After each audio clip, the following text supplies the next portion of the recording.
Welcome to part 3 of our series, the last of our Old Testament overview. And just to recap very briefly on the first two parts, we had the creation with God. Before creation, He creates everything, so everything comes from Him, and therefore He is King, He is Lord over all of it. It all belongs to Him, us and everything in it. Also, is as He creates humans, they are created in His image, He gives them instructions. They decide they'll go their own way, instigating the fall, which has affected humankind and the whole world, in fact the cosmos, we gather from the Bible, ever since. The flood comes upon the earth as the earth gets worse and worse. There is the Tower of Babel, so they try to reach up to heaven. So we see this cycle of people turning away from God, of sin, of judgment, but of also of God's grace as well, as God continues with the human race. We see Him in chapter 12 of Genesis. He selects out Abraham and gives him promises. Abraham is the father of Israel, with Isaac and Jacob, and the promises come to them as well. So the covenant made with Abraham is the covenant that is effective for the Israelites, for all Abraham's descendants. So it passes through these people, through Jacob, not Esau, but Jacob. Jacob becomes known as Israel and his 12 children. The children of Israel, you remember the rest of Genesis is about Joseph going down to Egypt and settling in Egypt and saving his family from starvation, but also he doesn't take revenge on them either, so he doesn't wipe them out as he could have done because they had sold him into slavery. Now we go forward 400 years and we see the Pharaoh at the beginning of Exodus, and the Pharaoh enslaves the Hebrew people who have grown up in the land. Moses is picked out by God to go and tell the Pharaoh to let the people go. The Pharaoh won't, so the plagues come upon Egypt, and we have the Passover, which was the final one, the death of the firstborn. And then they go out into the wilderness, and we get these books then, the 5 books called the Pentateuch: Genesis, Exodus, we've got Exodus, Leviticus, Numbers and Deuteronomy, which all include law, showing that God's covenant with His people, with Israel, includes commands as well that they are to follow if they want to continue to be blessed by God and continue in a relationship with God and continue to be effective as the people of God, ministering not just to themselves and each other, but ministering to the whole world. So Exodus, Leviticus is the book of holiness. It's very much about rules. Numbers is shifting us towards the land, from Sinai, from Mount Sinai towards the land. And Deuteronomy, Moses sits the people down and tells them the law again. A new generation that has grown up in the wilderness and teaches them the law. So we move towards the land, and as they go into the land, Joshua becomes the leader. We see them take the land, and then in the book of Judges we see them settled in the land as a loose tribal theocracy under God. And they turn away from God. The ensuing generations turn away from God. They go into idolatry. They start worshipping idols and taking on the practices of the nations round about them, and some of the nations that were left in the land. The refrain in Judges is, there was no king in Israel, and everyone did as they saw fit. That's the constant refrain in Judges. And we see the result of that in the behaviours and the stories that come out of Judges. It was a rough time. But there is a note of hope in the book of Ruth, the faithfulness of Ruth, and she, as a woman from Moab, foreigner, if you like, a Gentile as far as they were concerned, she becomes part of Israel and also an ancestor of David. The end of the Judges really ends with Samuel, the prophet and priest Samuel. He is also the leader, and he anoints Saul when the people ask for a king. So Saul comes into prominence, but he's not obedient. And we see that Samuel is the one who's in charge. Samuel is always under God, he always defers to God, but Saul doesn't. And Saul is unworthy as a leader, and so Samuel anoints David. But it's some time until David actually takes up the kingship. And when we left off last time, we were talking about some of the things about David. We saw the story of David and Goliath, for example, the battle against Goliath, and the trust of David that God would deliver him as God had delivered him from the bear and the lion. He would deliver him from the giant Goliath, and indeed he does. Goliath is slain. David becomes a leader amongst Saul's men, but Saul becomes jealous of him. David used to go into Saul and would play the harp to him to calm him down. Obviously, Saul was in a process of also losing his mind as well. He was becoming more and more irrational. He tried to kill David on a couple of occasions, throwing a spear at him while he was playing the harp, which wasn't very complimentary about his music. And David flees. He makes a covenant. David makes a covenant with Jonathan. So we get an insight into what it was like to form a blood brother covenant between two people. And it's been suggested that the covenant between God and Abraham is something like that blood brother covenant. There are various aspects of the covenant between David and Jonathan, the things that he used and the rituals and so on, which suggests the covenant between Abraham and God. You see that in Genesis 15, and there's a little bit in 17. So David has to get away.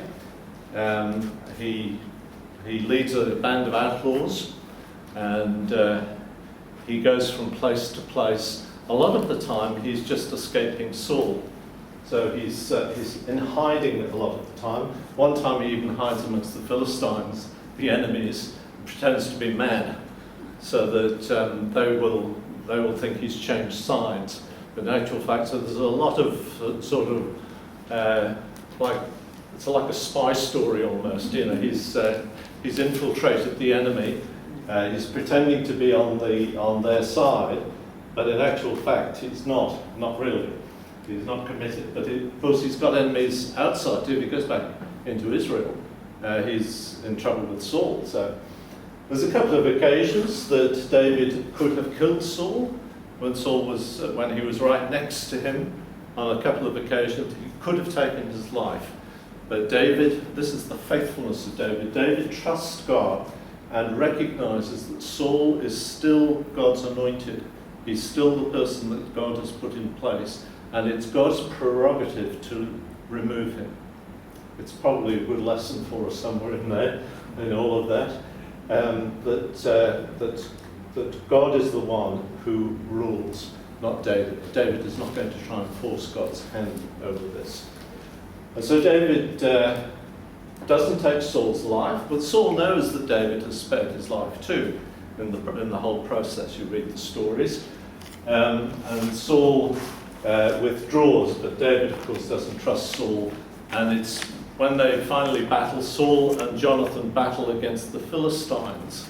And it's during one of those battles that Saul and Jonathan are both killed.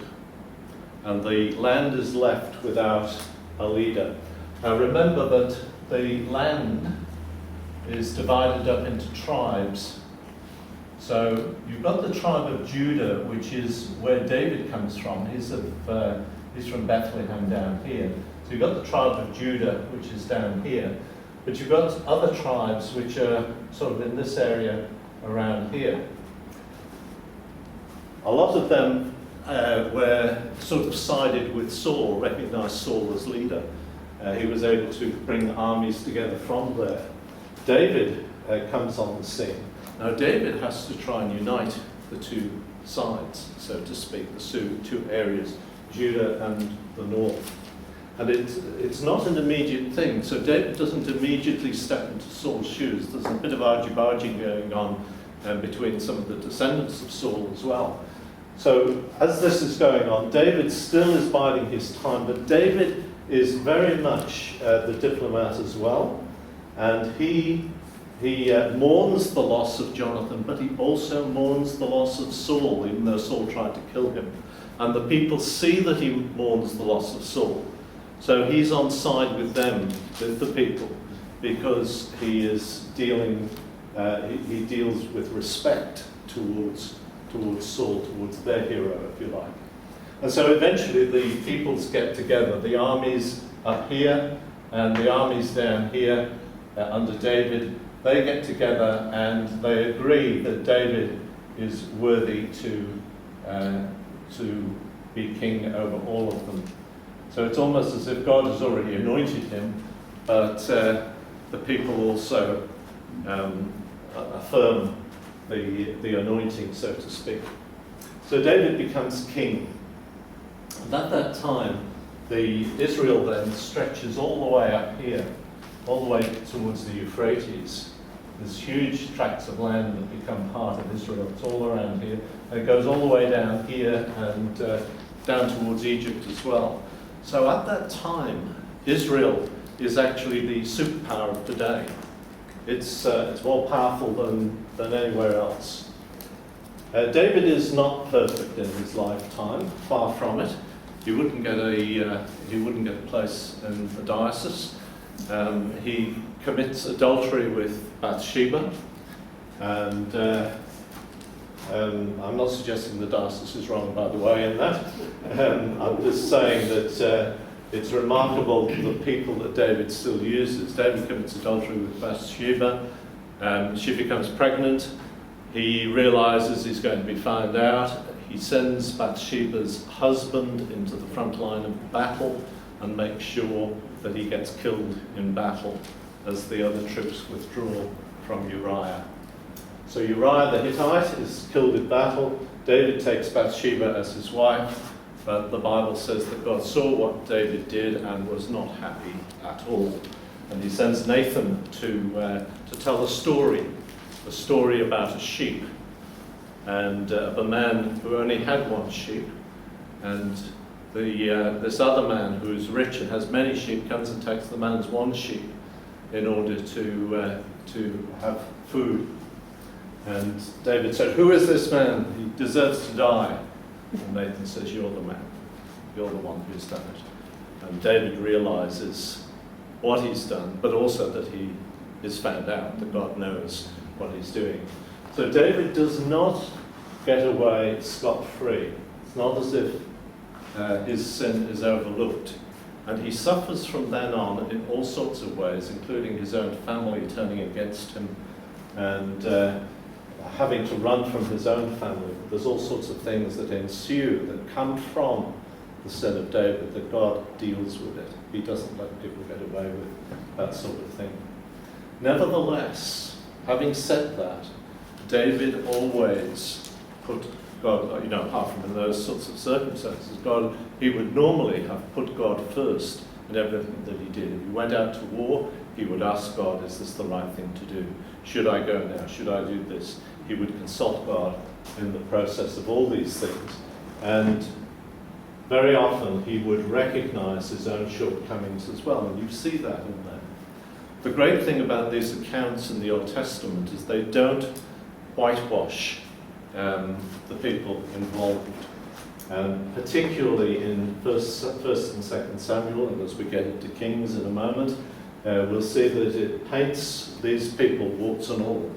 Even back to Abraham, that we saw the other week, that Abraham is a man who twice tries to pass his wife off as his sister, so that the king of Egypt and then Abimelech take her as his wife. And it's only because God intervenes that nothing worse happens. So here is David, warts and all, but nevertheless having faith in God and faith in the promises. And God makes a covenant with David and says, you will always have somebody on the throne. There will always be a descendant of David forever. That's significant, of course, because Jesus is the one who is the forever bit.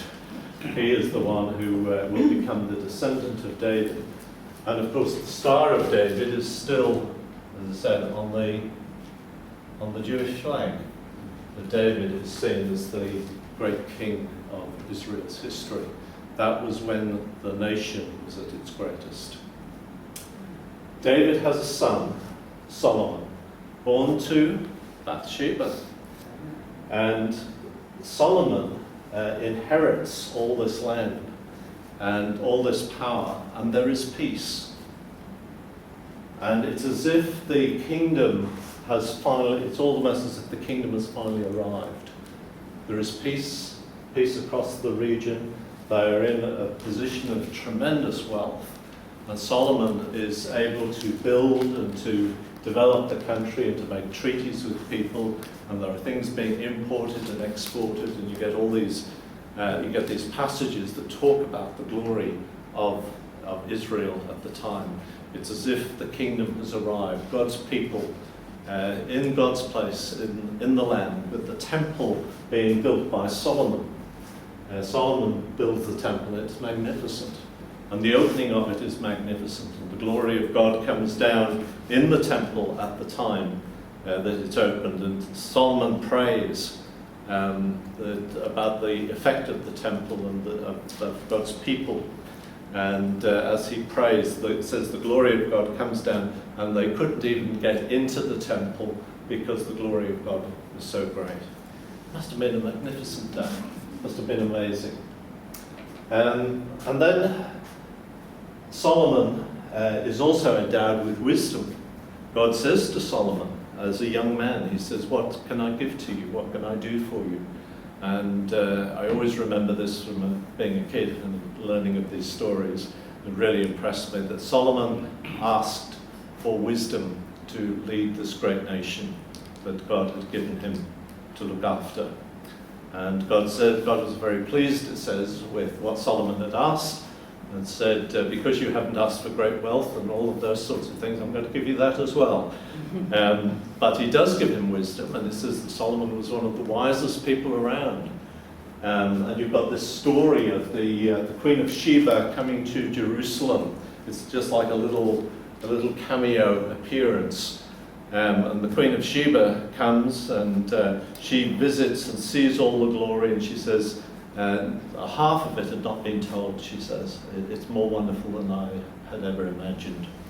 And then there's another occasion, another little cameo, where two women come to Solomon with a child. And the story is that one of the women has rolled over and killed her baby accidentally in her sleep. And the other woman has taken her child, and the two are squabbling over who is the real mother of the child. So here's Solomon faced with this problem. He's got one child and two mothers claiming. And he says, okay, bring me a sword. And they bring him a sword, and he says, cut the child in two and they can have half each. And one of the women says, no, give it to the other woman, give it to her. And he says, that's the mother, give it to her. So Solomon's wisdom spreads, and he becomes well known, not just around Jerusalem, but throughout the then world, because, as I say, Israel was great in that world. It's unfortunate, it's more than unfortunate, that Solomon, of course, became so wealthy, and he made treaties with other countries. When he made treaties with countries, he also, one of the things that seals a treaty very often is you marry somebody from that country. So Solomon was marrying women from all these other countries, and they all brought their worship and their gods with them. And you see Solomon being seduced, not by the women so much, but by the gods that they were worshipping. And he starts to drift away from the worship of Yahweh. It's one of the problems, I guess, with a God that you can't see against a God that you can see, whether it's an idol or whatever. And it's one of the great dangers is idolatry. Anyway, Solomon drifts off into idolatry despite his wisdom, despite all that wisdom, the greatest and wisest person who's supposed to have ever lived. And yet, towards the end of his reign, he's gone away. He has a son, and this son that we see at the beginning of Kings now, the books of Kings, is this son, Rehoboam. I'll put him down here. Rehoboam takes over from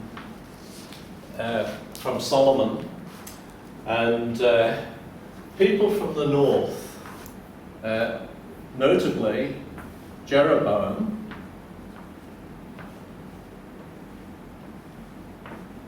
named after the very large bottle of champagne.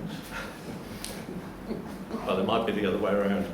Anyway, Jeroboam, and he's Jeroboam the first. There is another one later on, so he becomes Jeroboam the first.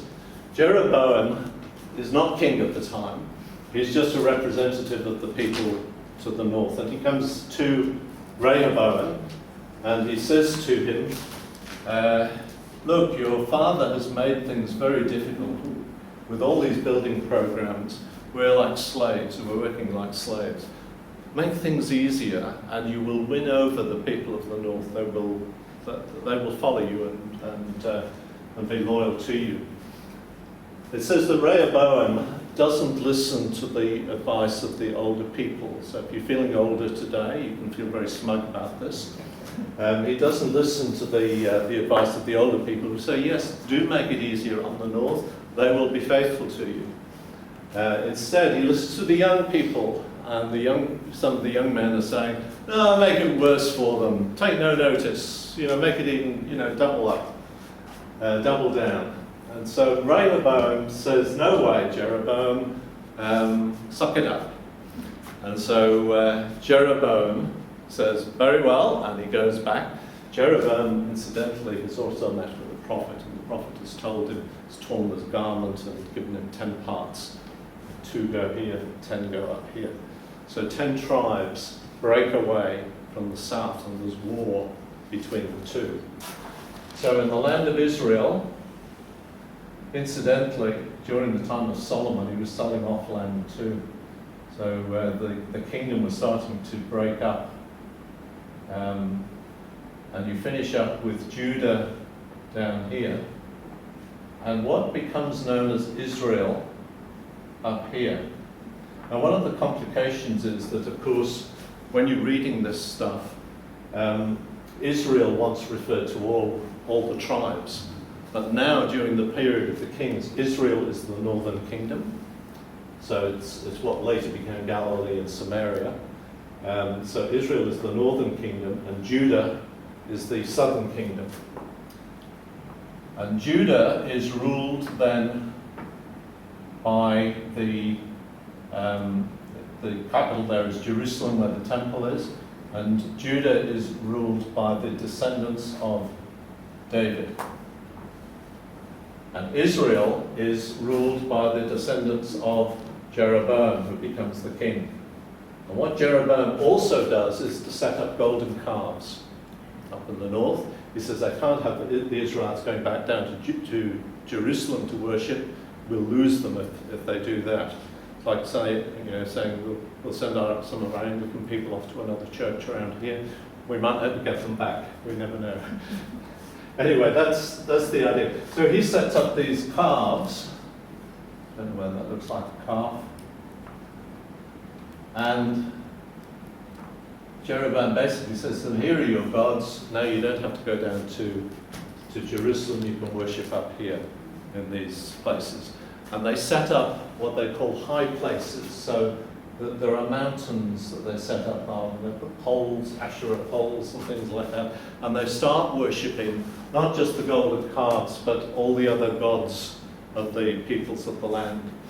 And one of the gods they start to worship is Baal. As they go through various kings, Baalism becomes part of the northern kingdom. And Baalism means that there is all the practices of Baal. It comes in particularly during the time of Ahab and his wife, who really wears the trousers, Jezebel. And it's during this period that you get Elijah the prophet coming on the scene in the north. Because this time of the kings becomes the time of the prophets. And the prophets become very significant because they are the ones, in the time of crisis, God raises up prophets. In a time of crisis, he sends them to people to say, come back to the covenant, come back to the Lord, come back to obedience to God. Because if you continue down this path, it's the path of the curse. If you stay with God, then he will bless you. Now, none of the kings in the north were listening to this, to these messages. Some of the kings of the south did, and others didn't. So the south was sort of up and down. It didn't mean that they necessarily became poor, because there were golden ages in the north when they were quite prosperous, and golden ages in the south. But spiritually, they turned away from God. So you've got the story of Elijah, and Elijah eventually challenges, first of all, he prays there'll be no rain in Israel. And there isn't any rain in Israel. Everything is drought. And then towards the end of the period, he calls on the prophets of Baal to meet him at Mount Carmel up here. And he challenges the priests of Baal to a contest. He says, we'll make an altar. And he says, we'll put sacrifice animals on the altar, or animal on the altar, and call on God. I'll call on God, you call on Baal, and call down fire from heaven to burn up the thing. And whoever brings down fire from heaven is the winner, so to speak. So it's this great contest. So 400 prophets, 400 priests of Baal turn up to this event, and there's Elijah, and they're going around and they're cutting themselves, and Elijah's mocking them as they're doing so, saying, what's happened to him? What's happened to Baal? Maybe he's gone away on holiday. Perhaps he's relieving himself somewhere, and can't hear you. And so it goes on. Nothing happens. They go from dawn till dusk, and they're going through all this stuff. They're getting desperate, but nothing is happening. And eventually Elijah says, stand back. And he says, okay, here's the sacrifice. Put the sacrifice on there. He says, now cover it in water. He says, I don't want any suggestion that this is in a time of drought, don't forget. Don't want any suggestion that this fire started accidentally, or somebody had a little fire lighter. And there's a trench around it, and they put water around in the trench. And then Elijah prays, and he prays fairly desperately too. I think first it doesn't seem to happen, then he prays a little bit more. And then fire comes down from heaven, and the whole thing is burned up. And the people all bow down and say, Yahweh, God, He is God. Yahweh, He is God. And the prophets, Elijah commands, and the prophets of Baal are put to death. And then he goes up on the hill, and Elijah says to his servant, go and have a look out. And he says, see what the sky is like. He says, there's nothing. And then he goes back again. He says, there's a little bit of a cloud. He says, quickly, let's get going, because the rain is coming. And it pours down, and they make it back down to the town again. And Ahab is there. I think Jezebel wasn't there, because when she gets the news, she's ropeable. And she sends a message to Elijah and says, just like those prophets of Baal that you've put to death, she says, that's going to be your life too. You're finished. And Elijah runs for it, goes down south, and keeps going. We don't know exactly where he ends up. It may have been even at Sinai if he went far enough, but it may have just been down into this region, but well away from Jezebel. And he's really depressed because he thinks that for all of this, everything that he's done, he's seen God at work, he's seen God supply him with food, he's raised a kid from the dead, he's stayed with the widow, and they've seen the jar of meal never give out during that time. He's been fed by ravens even. So he's seen all these miracles take place. He's seen fire come down from heaven. But now he's afraid that he's lost his life and that the actual battle against Baalism is lost because Jezebel is still there. And he wants to die. God speaks to him. God says, I've still got things under control. Go back and anoint Jehu. He's going to fix things up. And he does well and truly. He says, go back and anoint others. So in other words, God is saying to Elijah, I've got the future all worked out. Don't worry about it. I've got the next kings all in line. They're all waiting in line. And I've got them picked out. Go and do that. And incidentally, he said, you think you're the only one left? He said, I've got hundreds of prophets still hidden away in Israel, so don't worry about it. And Elijah makes his way back. Well, Elijah is succeeded then by Elisha. It's the story of Elijah being caught up into heaven, and Elisha takes over leading the priesthood, or the prophets rather, the group of prophets. And so he's in charge now. And there are more stories and miracles associated with Elisha as well. So it's an amazing time. It's a time of crisis, but it's also a time when God steps in, and you see amazing things happen very often in times of crisis. It's not happening all the time. When you read the Bible, sometimes you think it's packed full of miracles. There's lots of years in between all these things happening, but at this time, God is acting in quite miraculous ways. So Elijah and Elisha are two of them. Ahab and Jezebel in the north. Down in the south, at the same time, in Judah, as I said, they've got a mixture of kings. And if you have that sheet at all, if you've got it there, you can just have a look at it or look on with somebody. But on the left-hand side of that sheet, you've got Jeroboam the first, and you can see next to his name is 22 years. That's how long he reigned. Some of these reigns overlap, by the way, overlap each other. There's Nadab, who lasted for 2 years. And you see Nadab's got a line under his name, and that means that he wasn't succeeded by anybody. So his son didn't succeed him. There was a coup, or somebody murdered the previous king. And if you look down the list, you'll see that happened rather a lot in the northern kingdom known as Israel.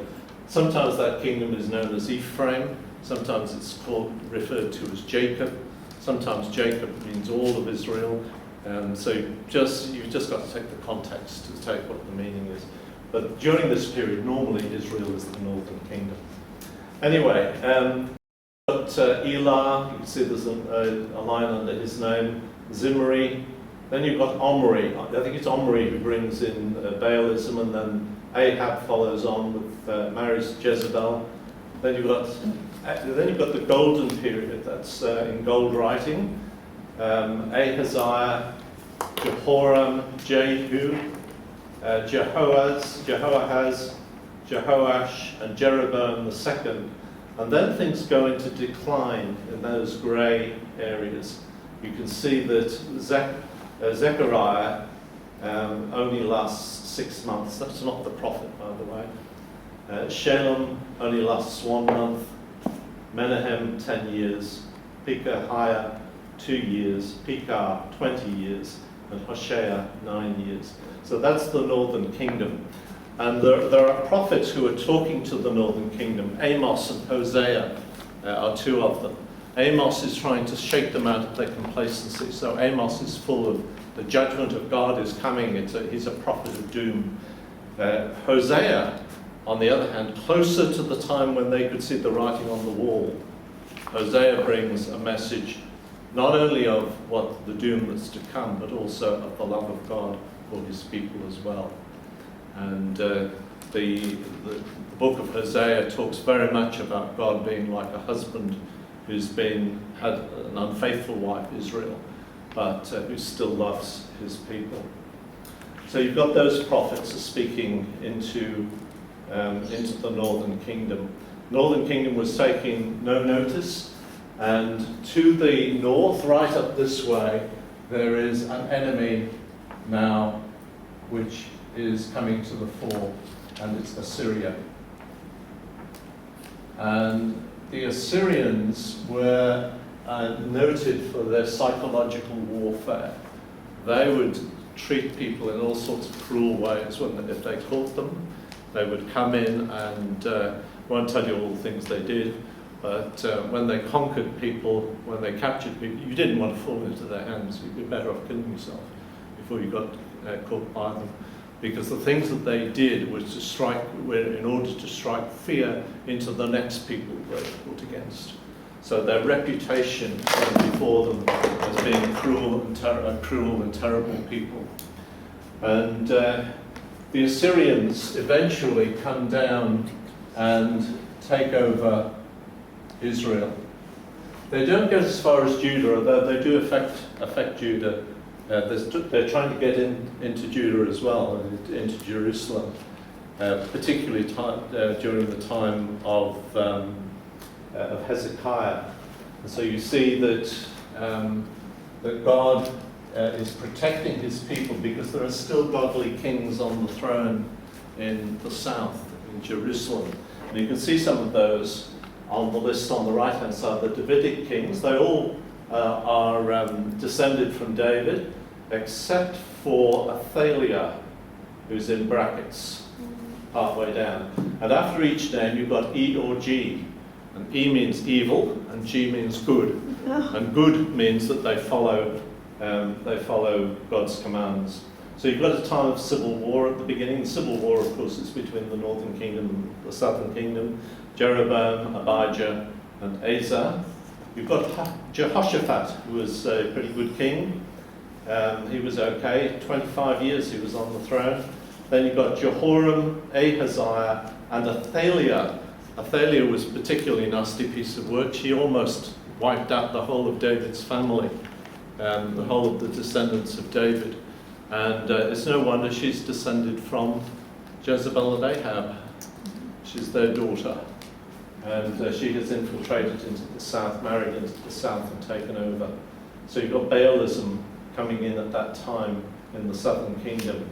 And then you've got Joash, Amaziah, Uzziah, or Uzziah, and Jotham during the Golden Age. And then you've got a time of decline. Things go downhill with evil kings.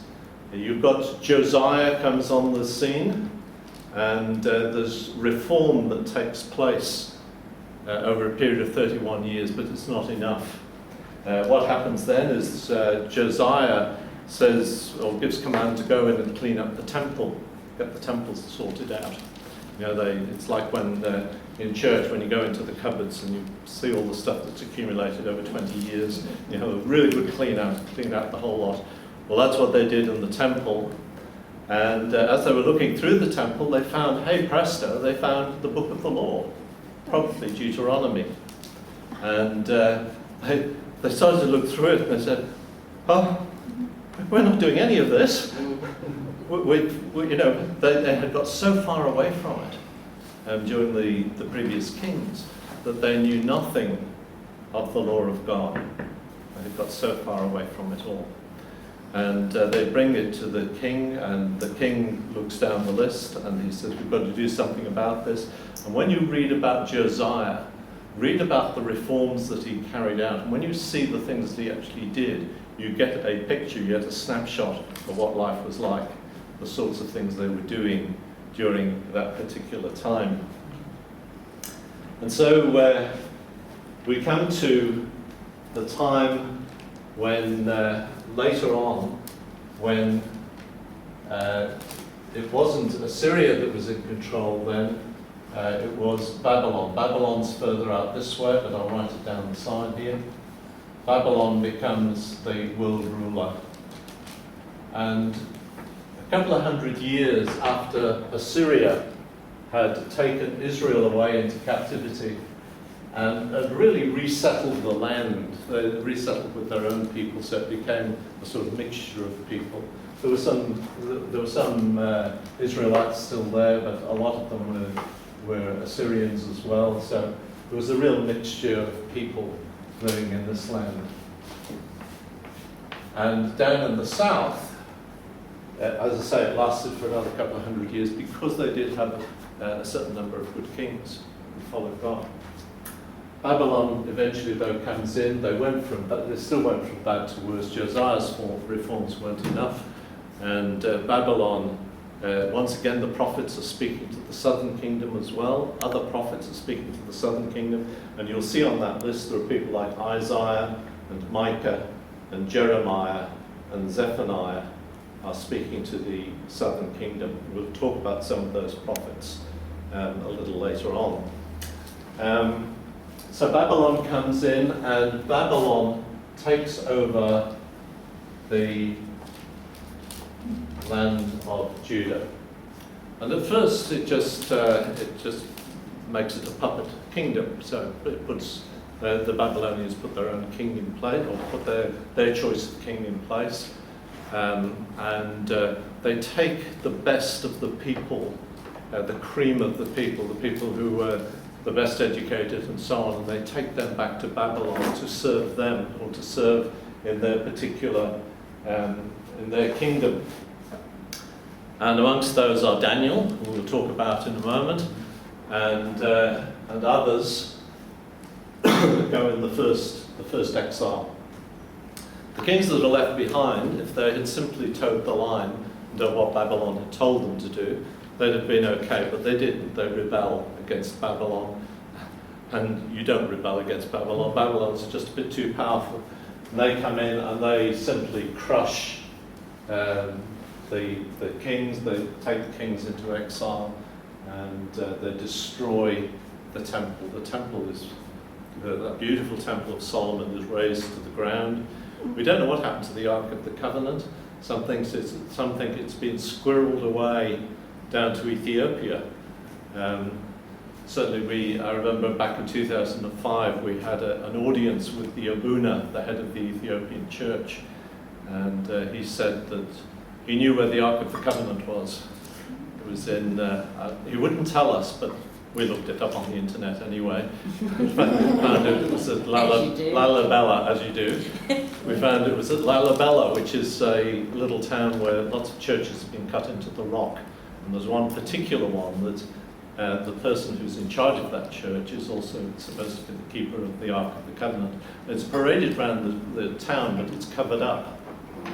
And I always wish I'd asked the Abuna whether he had actually seen the Ark himself, whether he'd seen it with his own eyes. But we were asking other questions at the time. So anyway, that all breaks up. The people then, the rest of the people, there are some people left there, just to sort of look after it a little bit. But by and large, it becomes a wasteland. There's no walls left. The walls are all broken down. All the treasures are taken from the temple. Everything of worth goes off to Babylon, the people included. This, of course, is known as the exile. There's the exile to Assyria, there's the exile to Babylon. Some people try to escape down to Egypt. They try to take Jeremiah with them. But really, in the end, there's not much of an escape. The people are scattered. And it's going to be 70 years then before they get back there. They're able to get back into Jerusalem again. Let's just talk a little bit about a couple of the prophets. One of the prophets in particular, from that period. One is Jonah, and Jonah is a significant story, partly because, not because of the big fish, which he's famous for. I think there's more attention on the big fish than the real point of the story. But Jonah, of course, is commanded to go to Nineveh. Where is Nineveh? It's the capital of Assyria. Now, who wants to go to the enemy and tell them to repent, especially since Jonah believes that if he goes to the enemy and says repent, they will repent and God will have mercy on them, and he doesn't want God to have mercy on them. These cruel people, he wants vengeance. He wants to see them done away with. So that's why he goes the opposite way, and he starts going right in this direction, sailing in this direction. And it's God who puts his hand upon Jonah and takes him back via the big fish. And eventually he turns up in Nineveh, and it's a great city, it says. It takes a long time to walk through it, so it's obviously spread out, well spread out. He walks through it and he's proclaiming to the Ninevites to repent because doom is coming upon them, God is going to judge them. And hey presto, amazingly, the people do repent. I don't know how alarming Jonah must have looked after being in the belly of a fish, maybe a little yellow and acidy. I don't know, but anyway, they take notice of him and they repent. And the king orders them to do that, and it says that God had mercy on them. And Jonah is very upset, and he sits down, he wants to die. And God speaks to him, and here's the point at the end. He says, because there's a bush comes up and then the bush dies, and Jonah's very upset about the bush dying because it was giving him shade. And God says, you're worried about this bush, shouldn't I be worried about all these people in this land? And he's making the point, of course, that very often we can be so up in arms about justice being done, about our enemies being dealt with, and we forget that they're people. And they're people who are in God's image, they're people who God loves, nevertheless, and cares about. So even the foreigner, God's message to Jonah, who is one of the people of God, is these are people I care about too. It's not just Israel, but it's the foreigner as well, even the evil foreigner, the one who uses psychological warfare against you, the one who has decimated the north or is about to decimate the north, and the one who has a terrible reputation. I still care about them as well. It's a salutary message. So that's the book of Jonah. It has a lot to teach us, but not about fishing. Amongst the others, you see, we talked about Amos and Hosea. There is Isaiah.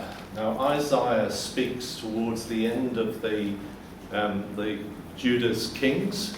He gives advice to Hezekiah, and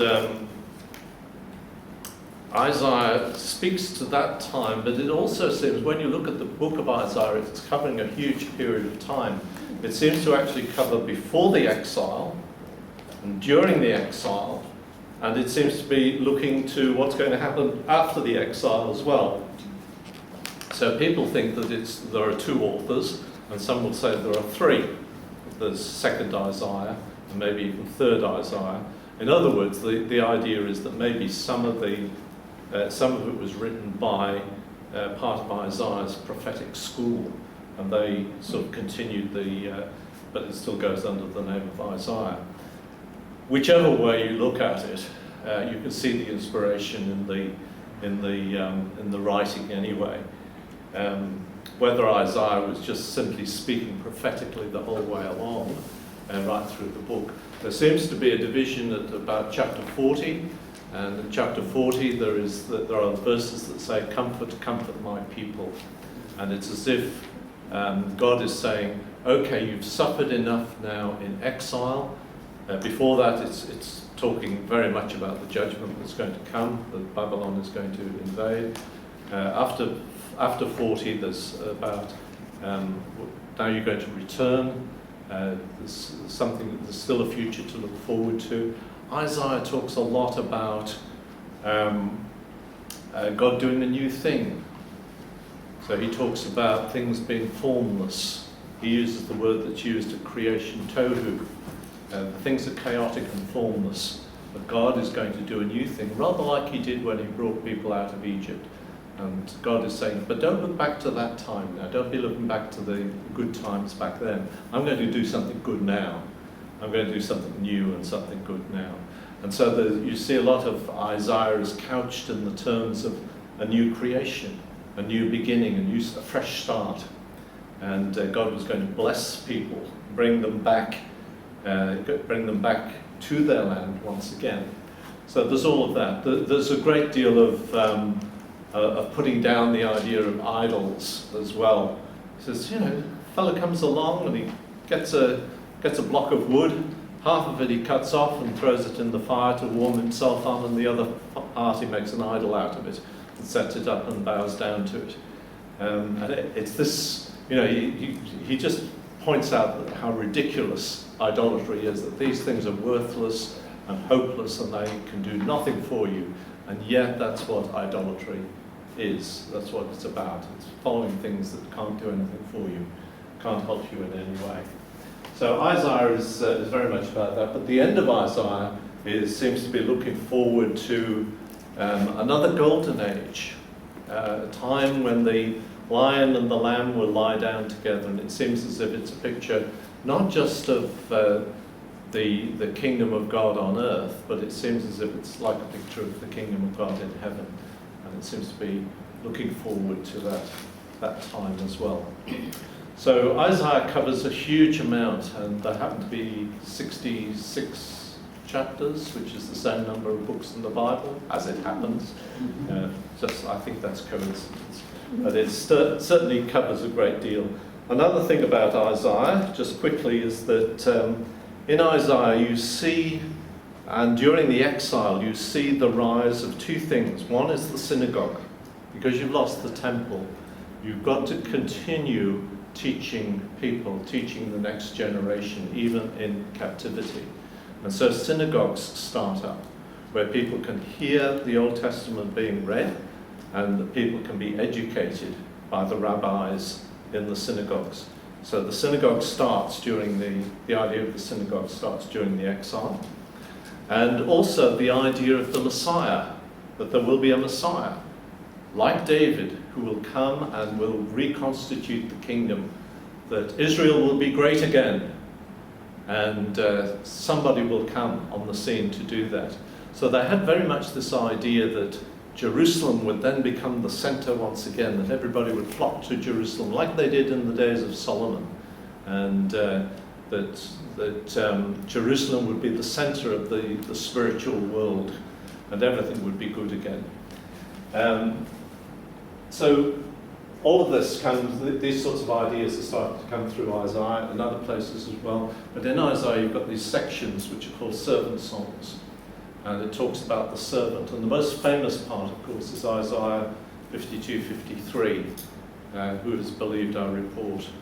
And it has the idea of the sheep before the shearers is dumb and opens not his mouth. And there's a picture there in chapter 53 of the Messiah, who is the servant who will die for the transgressions of the people.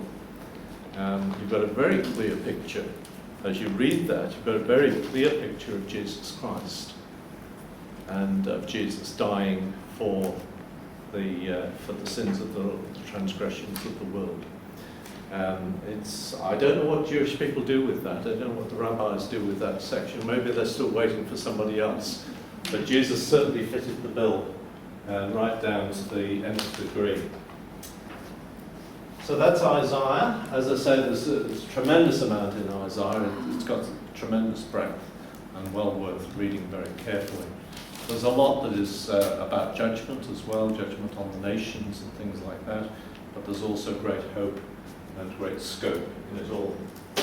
So we will take a break there. Looking again at a little bit more about the exile, the time of the exile. Although they were in captivity and although everything had been destroyed, you see that God had not left his people. And the book of Daniel is a great example of that. That in the time of Daniel was taken in the first lot. He was a very clever fellow, so he and his friends Shadrach, Meshach and Abednego, which was their Babylonian names, they went with Daniel, and they were given various jobs to do under the Babylonian king Nebuchadnezzar. And you know the stories about Daniel. It's a picture of God's kingdom, that God is still in control, that despite the fact that this great Babylonian king has taken over and destroyed everything, that God hasn't lost control of anything. He's still way head and shoulders above the Nebuchadnezzar. And this shows through Daniel. Daniel, who is faithful to God and whom God shows the meanings of dreams and so on. And you get Nebuchadnezzar having this dream in chapter 2, I think it is, of Daniel, of a great statue. And Daniel is the one who can interpret the dream. Nobody else can. But Daniel can interpret the dream. And this statue is standing there. And eventually what the king sees in this statue is that a rock breaks free from the mountain and comes rolling down and hits the statue and destroys it, and then it grows and fills the whole earth. So Daniel gives the interpretation. He says, Nebuchadnezzar, you, O king, are the head. I think it's the golden part of it. You're the great part of this statue. After you, there will come another part, another kingdom will follow you, which we know is the Medo-Persian kingdom. And then after the Persians would come the kingdom of Greece. Now this is not spelled out at the beginning, but it is spelled out further on in Daniel. So the Greek kingdom would come along, and then there would be another kingdom which was partly brittle and partly made of metal and would be very strong. But the two things wouldn't unite, so it would get broken up. And it's during this last kingdom that this rock comes free, and this rock becomes a picture, and you see that it is a picture of God's kingdom, which overtakes all of those other kingdoms. All these other kingdoms are destroyed, and it is God's kingdom that then fills the whole earth. So Daniel has this vision, or rather Nebuchadnezzar has the dream, Daniel has the interpretation, that God's kingdom will replace all these other kingdoms. Now you can imagine for a people who are in exile, for whom they've lost everything. They've lost Jerusalem, they've lost the temple, they've lost, it looks as if they've lost their future. But rather like when God speaks to Elijah and says, no, it's not over, I've still got everything under control. God is saying the same thing through Daniel, to Daniel, and about Nebuchadnezzar. These kingdoms may seem very great at the time. They may seem very fearful at the time. But in the end, it is God's kingdom that prevails over all of them. They will come and they will go. But God's kingdom will endure forever. Now you see that, not just at the beginning, but you see that played out further on in Daniel as well. Daniel, incidentally, is written in Hebrew, but part of it, half of it, a lot of the first part of it is actually written in Aramaic. So it's about a people in a different culture. So anyway. There are stories in there, of course, other stories. There's Shadrach, Meshach and Abednego, who are cast into the fiery furnace.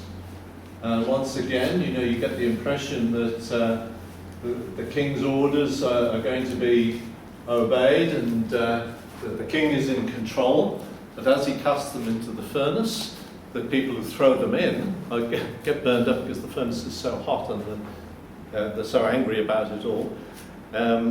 But as the king looks in, he can see a fourth figure, and he says it looks like a son of man. And that's partly where the idea of son of man comes from, which is a title that Jesus uses of himself in the Gospels later on. So one is like a son of man, and when they come out, it says they weren't singed at all, they weren't burned or singed or anything else.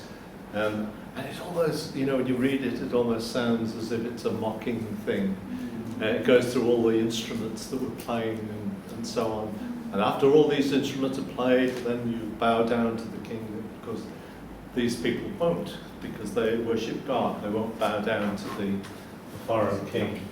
So this happens. They go into the fiery furnace, but they say to the king, even if God doesn't deliver us, we're still not going to take any notice. We're still not going to obey you. We obey God rather than human beings. So anyway, God delivers them.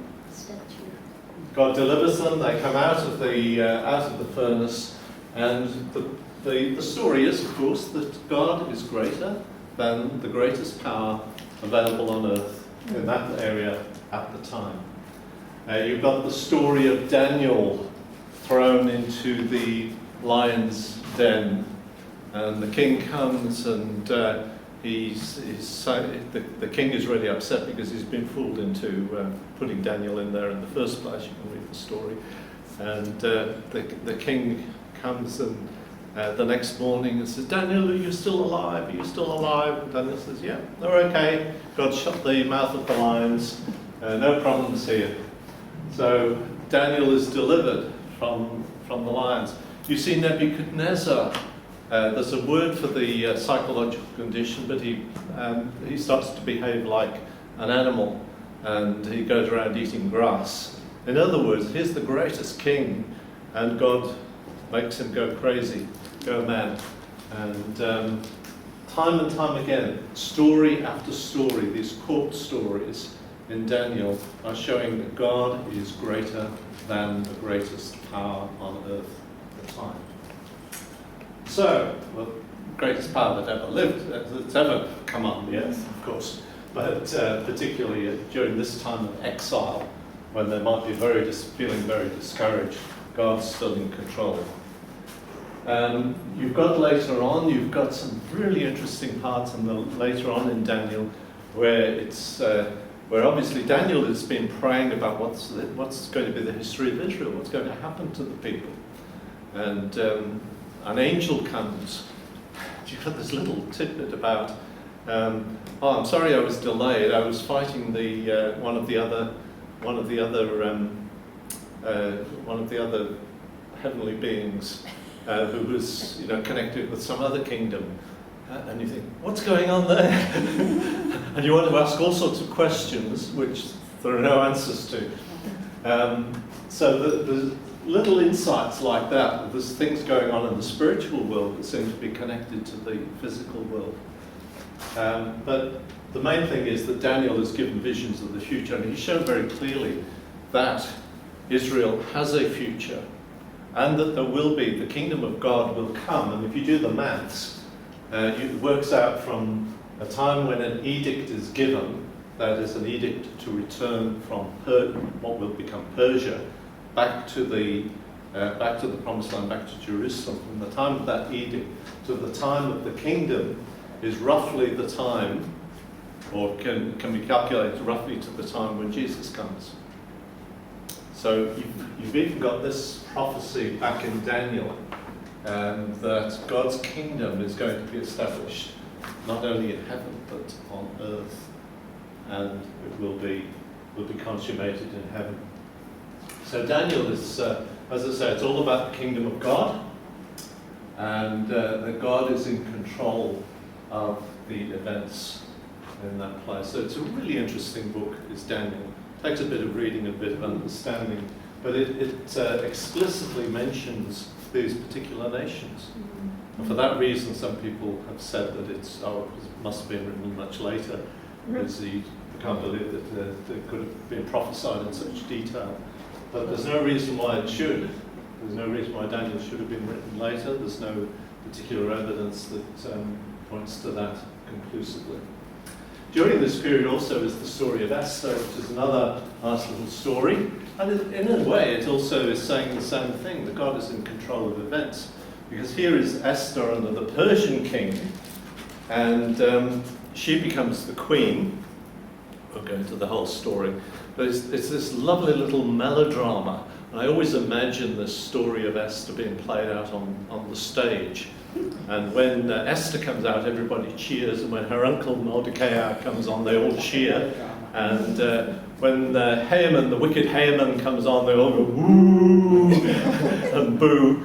And you can imagine people having a great time seeing this play being played out. And of course, it's full of these ironic moments of, if you didn't believe in God, you'd say, oh, it's sheer coincidence, that these things happen. Where Haman finishes up hanging on his own gallows at the end of the thing. Haman, who's been plotting against Mordecai and hates the sight of him, can't stand the sight of him. And Esther, who speaks up for her people. And Mordecai, who speaks to Esther and says, she says, look, it's going to be dangerous. If I go to the king and speak up for my people, I can lose my life. I'm not allowed to do that sort of thing. Not in this society, I'm not. And so Mordecai says, well, look, sure, but you'll probably lose your life anyway. And he says, perhaps you have been brought to this place for such a time as this. They never mention God in Esther. God's name is never mentioned. But it's quite evident that God is in control of it all, through all these coincidences that happen. But Esther is faithful, Esther speaks up, and the people are delivered. And that towards the end, they're also given permission by the king to wreak revenge on those who've made their life difficult, the Jews living in exile. And it says that many people became Jews that day. So there's a strand of humour, black humour, sometimes going through the Book of Esther.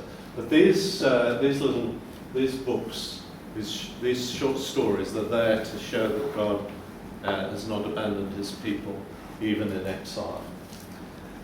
Ezekiel is another one of these really long books. Sometimes, sometimes when you read the prophets, there is a bit of ploughing through to do because it's prophecies against nations which we don't know much about these days.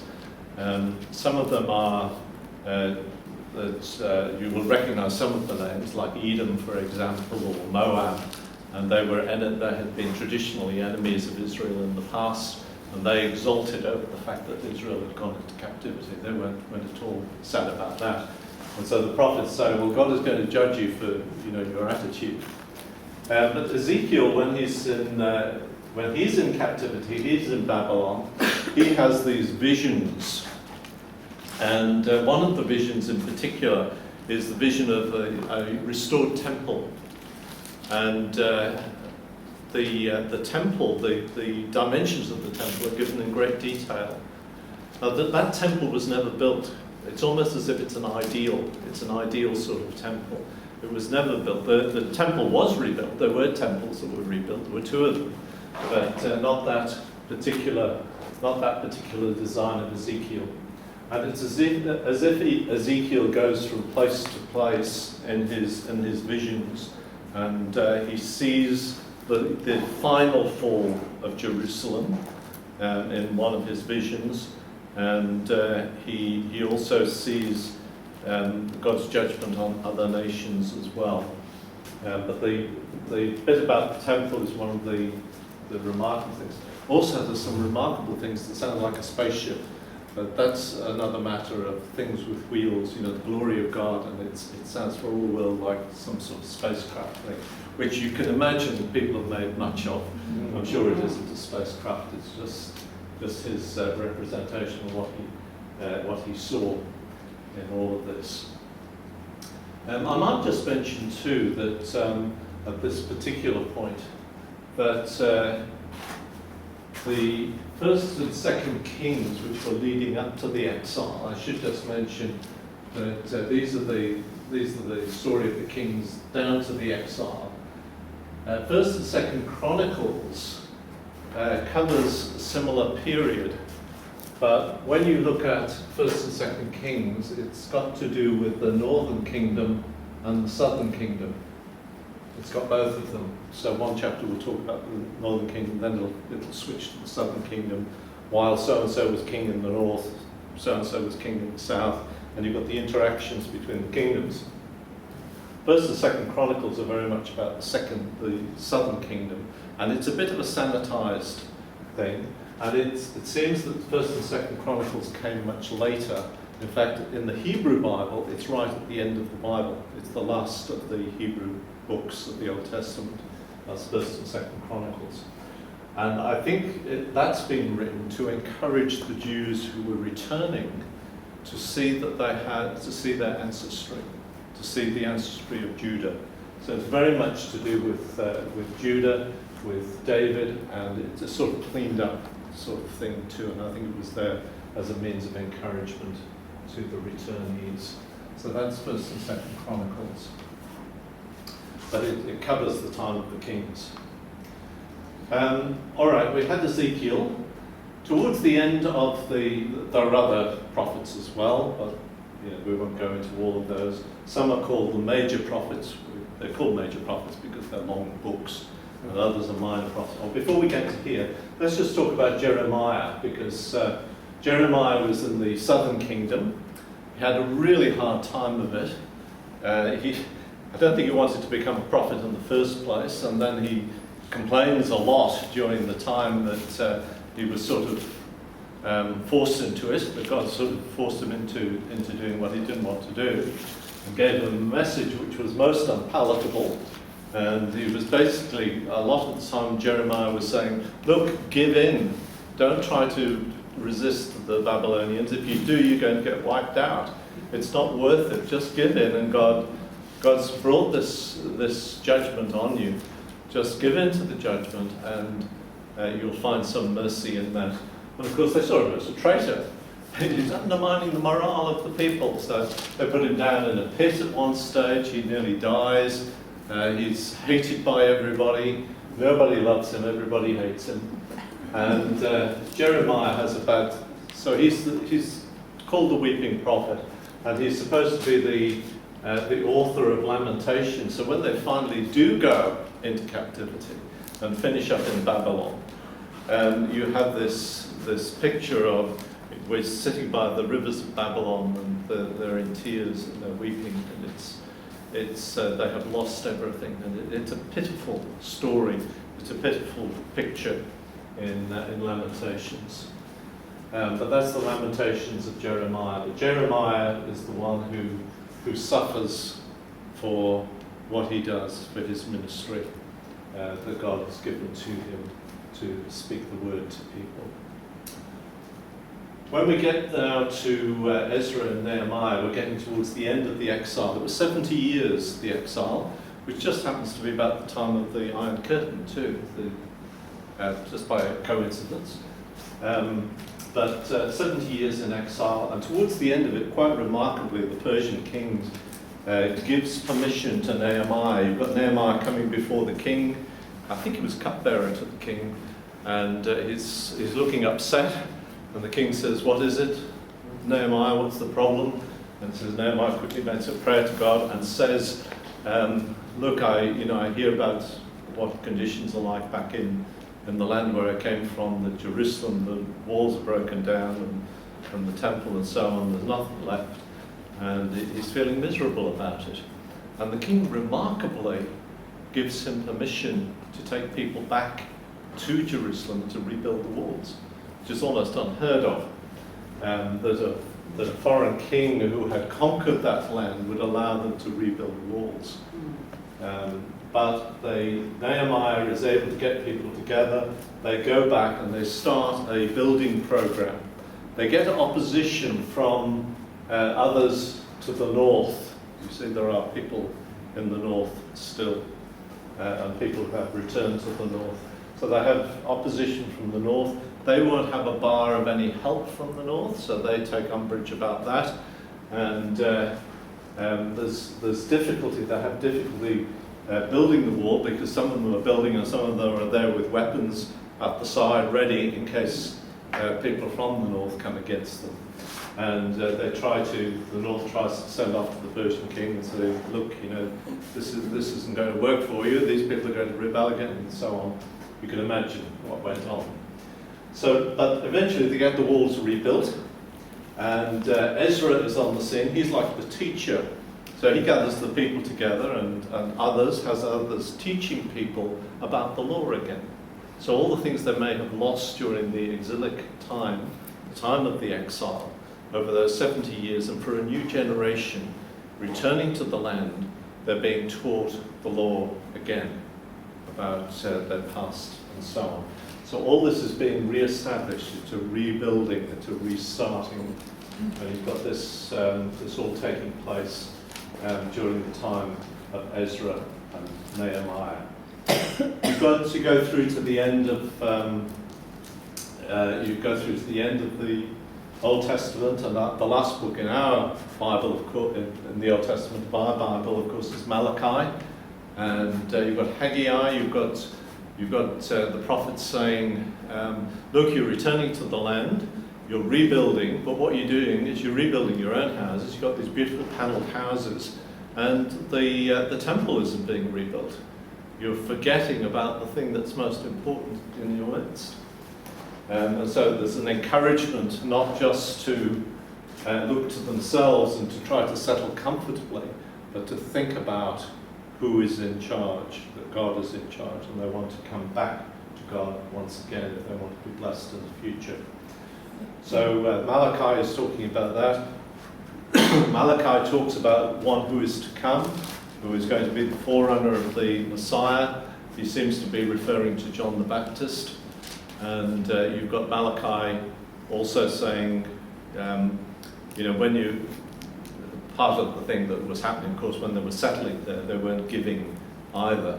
They were keeping stuff, all the stuff themselves. So he says, give a tithe, give a tenth, and God will bless you in your giving as you give towards the rebuilding and towards God's work. So Malachi is very much about that sort of thing. And there is a period then from Malachi to the beginning of the New Testament. There's a period of about 400 years, which is quite a long time when you think about it. I mean, if you say it quickly, it doesn't sound so long. When you think that most of us don't live 100 years, then it's 4 times longer than most of us would think about living. So it's quite a long time. But during that time, these prophecies, as far as Daniel was concerned, start to come true. So, we've had Babylon, and even during the book of Daniel, you have Belshazzar, who's feasting there, and they've got all the things from the temple, and they're drinking from the cups from the temple and all the rest of it, and God is not pleased, and he sees the writing on the wall, mene, mene, tekel and parsin, you have been weighed and found wanting. And that night, the Persian army, the Medo-Persian army, comes in and takes over Babylon. So the Persians become the rulers then, even during that time in exile. Persians take over, they're the world power now. And then later on, as time goes on, Alexander the Great, Greece becomes the world power. And Greece takes over. And in just a few years, Alexander conquers all the way across to India from Greece. And with it comes the Greek culture and the Greek language. And it becomes the lingua franca, the common language amongst people of the land in a few short years. Alexander dies at a young age, around about the 30-ish mark, and the kingdom is then split into 4. The bits that interest us are that this is the Holy Land here, land of Israel. Then you've got the returnees are now settled, particularly in this area here, and this area up here in Galilee, and down to the south in Judah. And then in the middle you've got what becomes Samaria.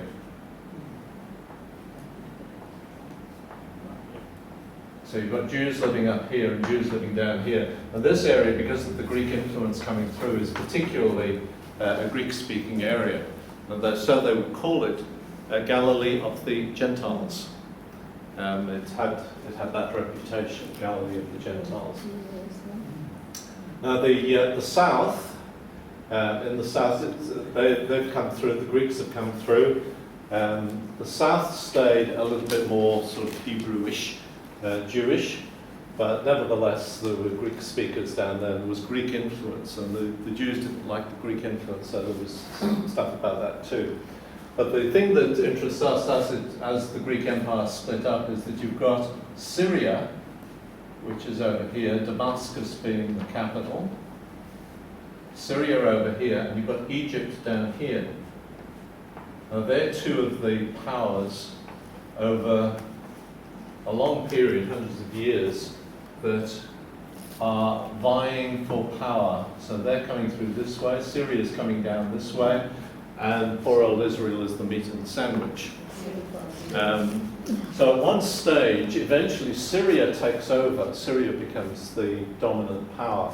And there's one particular king of Syria, and his name is Antiochus IV.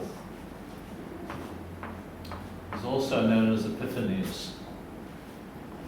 Antiochus IV.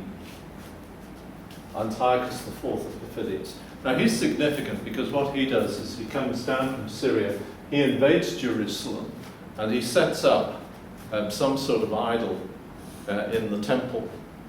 And it becomes referred to as the thing that, the abomination that causes desolation. It's a very enigmatic term, but it seems to be referred to in Daniel, looking forward, and it seems to have been referred to by Jesus, looking back, or by the New Testament, looking back, talking about this thing that had been set up, and it says, "Let the reader understand." Okay, so Antiochus IV goes into the temple, desecrates the temple. I think he'd made a sacrifice of something, probably with pigs or something like that, just to offend everybody. And what happens is that there is a family called the Maccabeans, and Judas Maccabeus, as part of that family, leads a revolt against Antiochus and drives them out. They're successful. They drive them out, and Judaism is back on the map again, so to speak, until Pompey comes along. The Romans come in, and the Romans take over.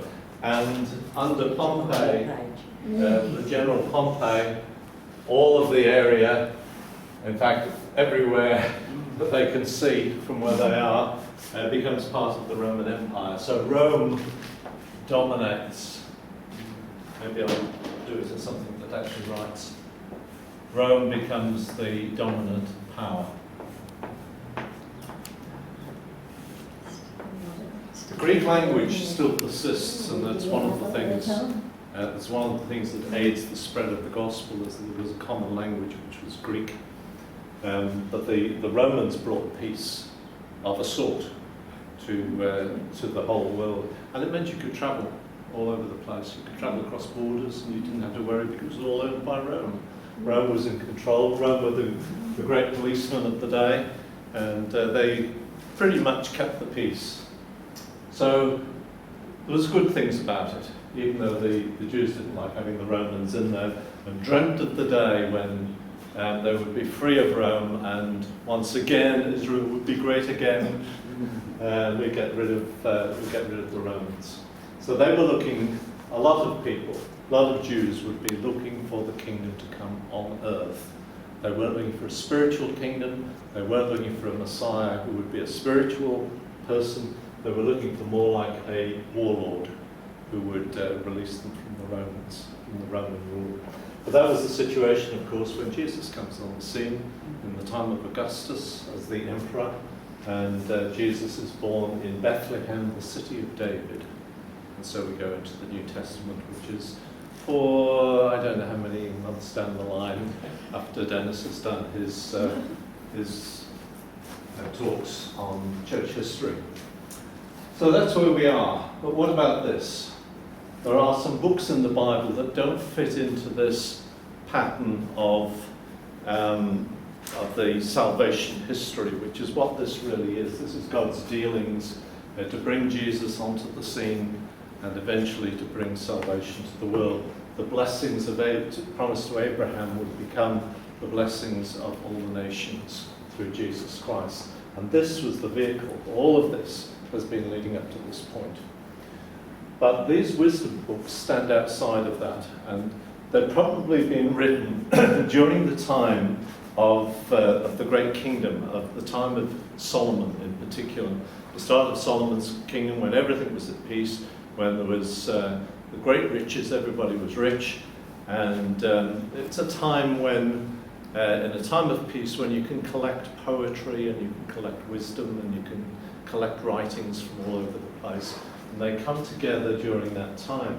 So the wisdom books are things like Psalms, so songs of praise. Now these are gathered together, probably they come at various times. We know that David wrote a lot of them, but there were others that were written for temple worship and so on. So they have all sorts of different uses, but they are the hymn book of the Old Testament, basically. So the Psalms. Then there's the book of Proverbs. Proverbs, of course, is wise writing, wisdom writing, and these are things. Proverbs, some people take Proverbs as, they'll quote Proverbs and say, well, here's a promise for us for today. It's not necessarily a promise, it's an observation that if you do this, then we observe, as we look at the world, then this will normally happen. So you bring up a child in the way he should live, and when he is old, he will not go far away from it, or it'll come back. And we know that doesn't always work. That doesn't always happen.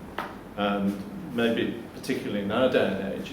But generally speaking, particularly when families were closer, more bound together, you could pretty much say, well, that's the rule of thumb. That's the way things usually work. There's also the idea of there being a teacher who is teaching his son how to behave and how to be careful and how to avoid doing the wrong things. And if you do these things, if you behave in this way, if you behave well, you'll do well.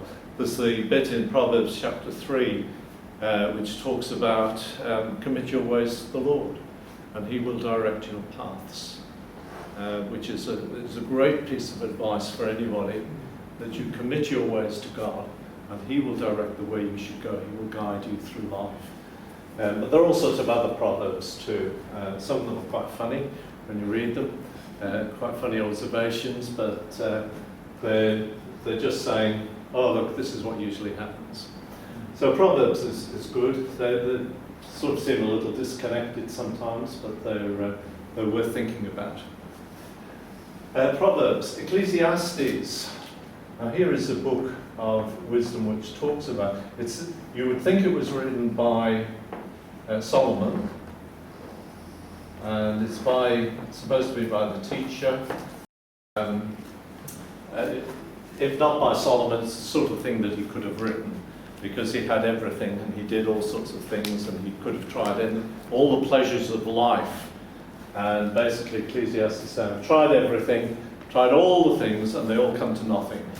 The only thing that's worth it is to get on, to do your work, to enjoy life, and to acknowledge God in it all.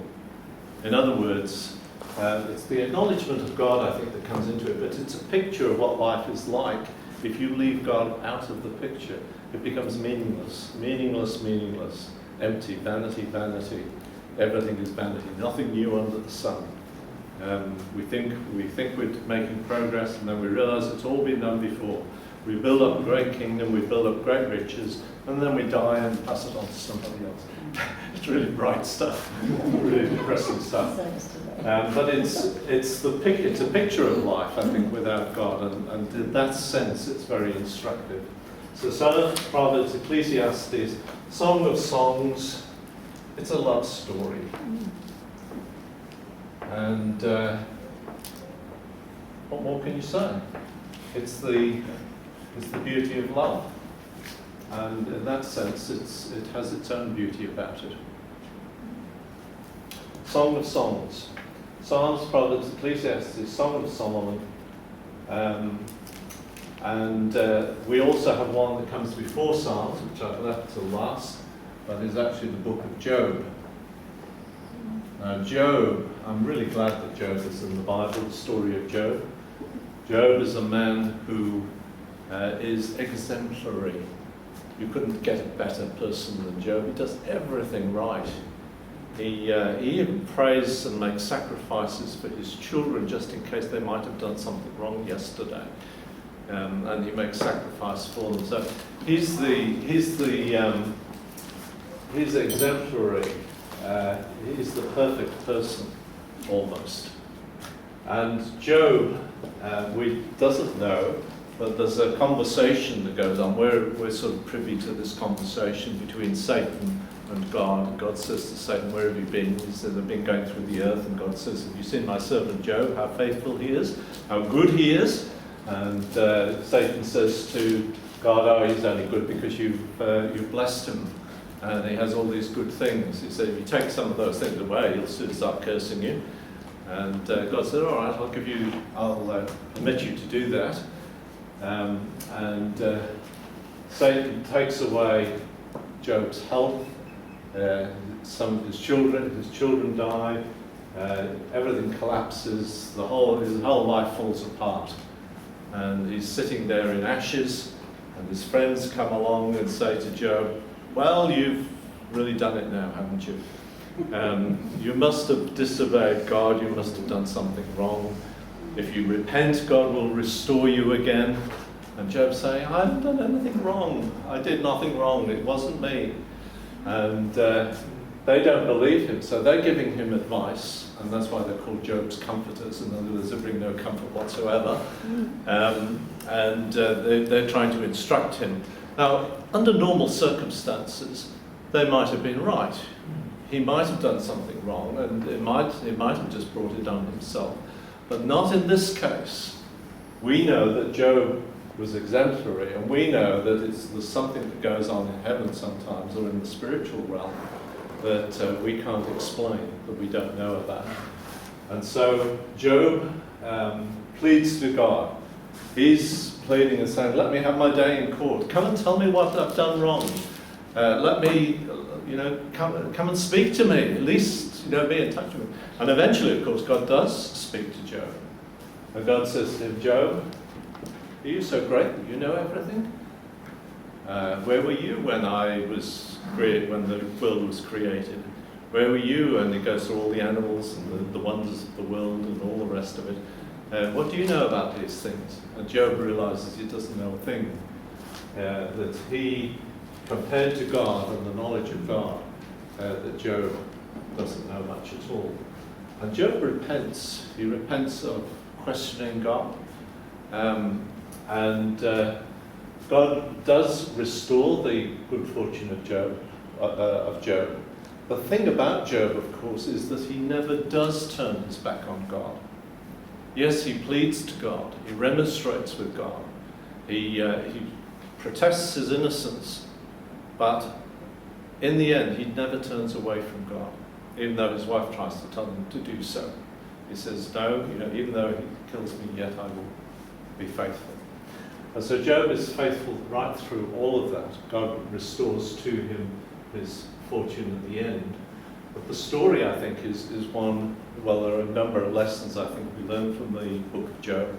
One is that we never have the full picture.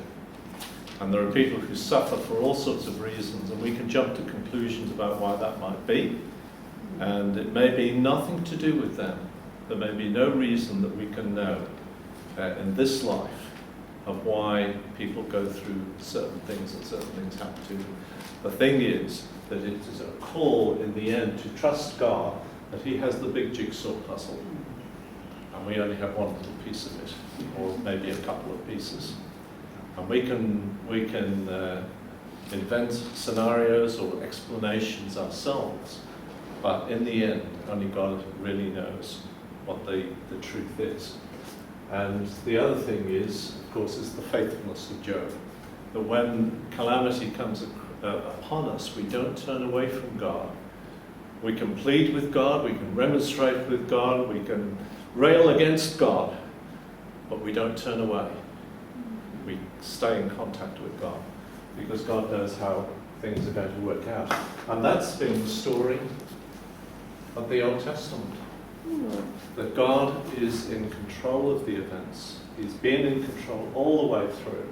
And He brings it through all these nations and through all the hardships and through all the conquests and all the rest of it.